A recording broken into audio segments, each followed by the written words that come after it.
अगला अध्याय।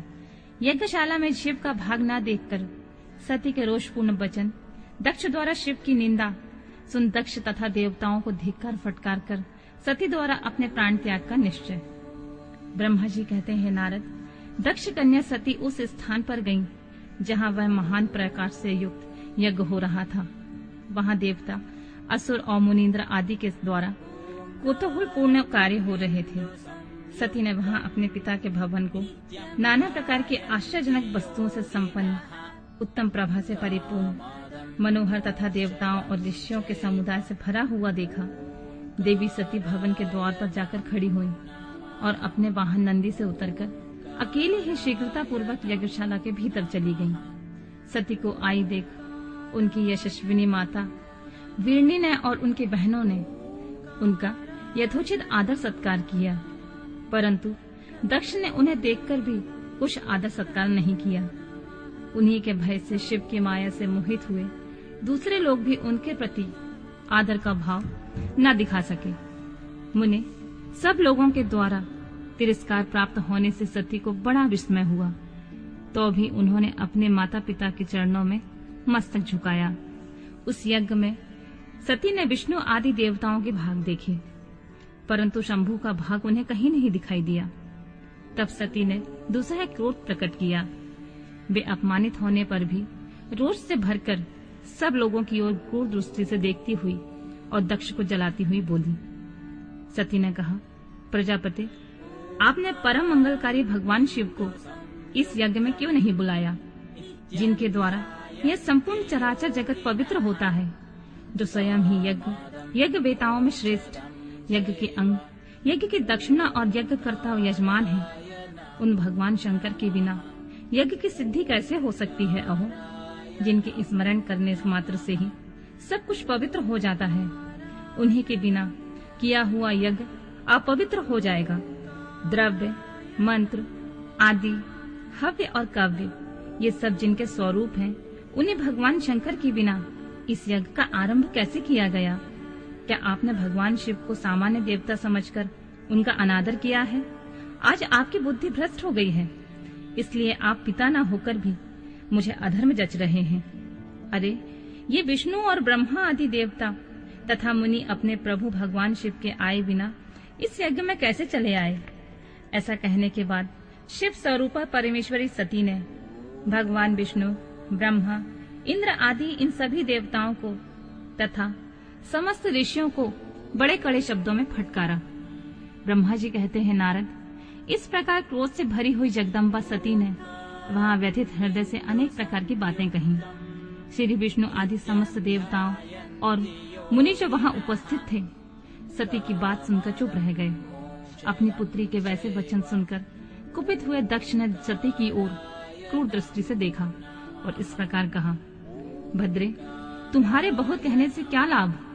इस समय तुम्हारा यहाँ कोई काम नहीं है। तुम जाओ या ठहरो, यह तुम्हारी इच्छा पर निर्भर है। तुम यहाँ आई ही क्यों? समस्त विद्वान जानते हैं कि तुम्हारे पति शिव अमंगल रूप हैं। वे कुलीन भी नहीं हैं, वेद से बहिष्कृत हैं और भूतों, प्रेतों तथा पिशाचों के स्वामी हैं। वे बहुत ही कुवेश धारण किए रहते हैं, इसलिए रुद्र को इस यज्ञ में नहीं बुलाया गया है। बेटी, मैं रुद्र को अच्छी तरह जानता हूँ, अतः जानबूझकर ही मैंने देवर्षियों की सभा में उन्हें आमंत्रित नहीं किया है। रुद्र को शास्त्र के अर्थ का ज्ञान नहीं है, वे उद्दंड और दुरात्मा हैं। मुझ मूढ़ पापी ने ब्रह्मा के कहने पर उनके साथ तुम्हारा विवाह कर दिया था, अतः तुम क्रोध छोड़कर स्वस्थ हो जाओ, शांत हो जाओ। इस यज्ञ में तुम आ ही गई हो तो स्वयं अपना भाग ग्रहण करो। दक्ष के ऐसा कहने पर उनकी त्रिभुवन पूजिता पुत्री सती ने शिव की निंदा करने वाले अपने पिता की ओर जब दृष्टिपात किया, तब उनका रोष और भी बढ़ गया। वे मन ही मन सोचने लगी कि अब मैं शंकर जी के पास कैसे जाऊंगी। यदि शंकर जी के दर्शन की इच्छा से वे वहां गईं और उन्होंने यहाँ का समाचार पूछा, तो मैं उन्हें क्या उत्तर दूंगी? तदनंतर तीनों लोकों की जननी सती रोषवेश से युक्त एक लंबी सांस खींचते हुए अपने दुष्ट हृदय पिता दक्ष से बोली। सती ने कहा, जो महादेव की निंदा करता है अथवा जो उनकी होती हुई निंदा को सुनता है, वे दोनों तब तक नरक में पड़े रहते हैं जब तक चंद्रमा और सूर्य विद्यमान है। अतः तात मैं अपने इस शरीर को त्याग दूंगी, जलती हुई आग में प्रवेश कर जाऊंगी। अपने स्वामी का अनादर सुनकर अब मुझे अपनी इस जीवन की रक्षा का क्या प्रयोजन। यदि कोई समर्थ हो तो वह स्वयं विशेष यत्न करके शंभु की निंदा करने वाले पुरुष की जीव को बलपूर्वक काट डाले, तब वह शिव निंदा श्रवण के पाप से शुद्ध हो सकता है। इसमें कोई संशय नहीं है। यदि कुछ कर सकने में असमर्थ हो तो बुद्धिमान पुरुष को चाहिए कि वह दोनों कान बंद करके वहां से निकल जाए। इससे वह शुद्ध रहता है और दोष का भागी भी नहीं होता है, ऐसा श्रेष्ठ विद्वान कहते हैं। इस प्रकार धर्म नीति बताने पर सती को अपने आने का कारण बड़ा पश्चाताप हुआ। उन्होंने व्यथित चित्त से भगवान शंकर के वचन का स्मरण किया। फिर सती अत्यंत कुपित हो दक्ष से, उन विष्णु आदि समस्त देवताओं से तथा मुनिया से भी निडर होकर बोली, तात तुम भगवान शंकर के निंदक हो, इसके लिए तुम्हें पश्चाताप होगा। या महान दुख भोग कर अंत में तुम्हें यातना भोगनी पड़ेगी। इस लोक में जिनके लिए ना कोई प्रिय है ना अप्रिय, उन निर्वर परमात्मा शिव के प्रतिकूल तुम्हारे सिवा कोई दूसरा चल सकता है। तुम दुष्ट लोग हो। वे सदा ईर्ष्या पूर्वक यदि महान पुरुषों की निंदा करें तो उनके लिए यह कोई आश्चर्य की बात नहीं है, परंतु जो महात्माओं के चरणों की रज से अपने अज्ञान अंधकार को दूर कर चुके हैं, उन्हें महापुरुषों की निंदा शोभा नहीं देती। जिनका शिव यह 2 अक्षरों का नाम कभी बातचीत के प्रसंग से मनुष्य के वाणी द्वारा एक बार भी उच्चारित हो जाए तो वह संपूर्ण पाप राशि को शीघ्र ही नष्ट कर देता है। उन्हें पवित्र कीर्ति वाले निर्मल शिव से तुम द्वेष करते हो। आश्चर्य है, वास्तव में तुम अशिव अमंगल रूप हो। महापुरुषों के मन रूपी मधुकर ब्रह्मानंदमय रस का पान करने की इच्छा से जिनके सर्वार्थदायक चरण कमलों का निरंतर सेवन किया जाता है, उन्हें कि तुम मूर्खतावश द्रोह करते हो। जिन्हें तुम शिव के नाम से और काम में अशिव बताते हो, उन्हें क्या तुम्हारे सिवा कोई दूसरा विद्वान नहीं जानता। ब्रह्मा आदि देवता, सनक आदि मुनि तथा अन्य ज्ञानी क्या उनके स्वरूप को नहीं समझते। उदार बुद्धि भगवान शिव जटा फैलाए कपाल धारण किए हुए शमशान में भूतों के साथ प्रसन्नता पूर्वक रहते हैं तथा भस्म एवं नरमुंडों की माला धारण करते हैं। इस बात को जानकर भी जो मुनि और देवता उनके चरण में गिरे हुए निर्माल्य को बड़े आदर के साथ अपने मस्तक पर चढ़ाते हैं, इसका क्या कारण है? यही कि वे भगवान शिव ही साक्षात परमेश्वर हैं। प्रवृत्ति और निवृत्ति 2 प्रकार के कर्म बताए गए हैं। मनीषी पुरुषों को उनका विचार करना चाहिए।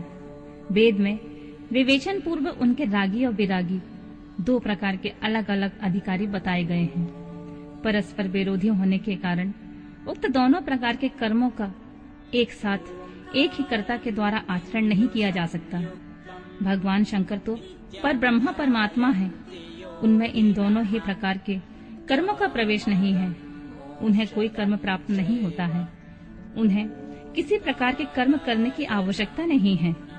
पिताजी, हमारा ऐश्वर्य अव्यक्त है, उनका कोई लक्षण व्यक्त नहीं है। सदा आत्मज्ञानी महापुरुष ही उनका सेवन करते हैं। तुम्हारे पास ऐश्वर्य नहीं है। यज्ञशालाओं में रहकर वहाँ के अन्न से तृप्त होने वाले कर्मठ लोगों को जो भोग प्राप्त होता है, उसमें वह ऐश्वर्य बहुत दूर है। जो महापुरुष की निंदा करने वाला और दुष्ट है, उसके जन्म को धिक्कार है। विद्वान पुरुष को चाहिए कि उनके संबंध को विशेष रूप से प्रयत्न करके त्याग दें। जिस समय भगवान शिव तुम्हारे साथ मेरा संबंध दिखलाते हुए मुझे दाक्षायणी कहकर पुकारेंगे, उस समय मेरा मन सहसा अत्यंत दुखी हो जाएगा। इसलिए तुम्हारे अंग से उत्पन्न हुए सदा शव के तुल्य घृणित इस शरीर को मैं उस समय निश्चित ही त्याग दूंगी और ऐसा करके सुखी हो जाऊंगी। हे देवताओं और मुनियों, तुम सब लोग मेरी एक बात सुनो। तुम्हारे हृदय में दुष्टता आ गई है। तुम लोगों का यह कर्म सर्वथा अनुचित है। तुम सब लोग मूढ़ हो गए हो, क्योंकि शिव की निंदा और कलह तुम्हें प्रिय है। अतः भगवान हर से तुम्हें इस कुकर्म का निश्चय ही पूरा पूरा दंड मिलेगा।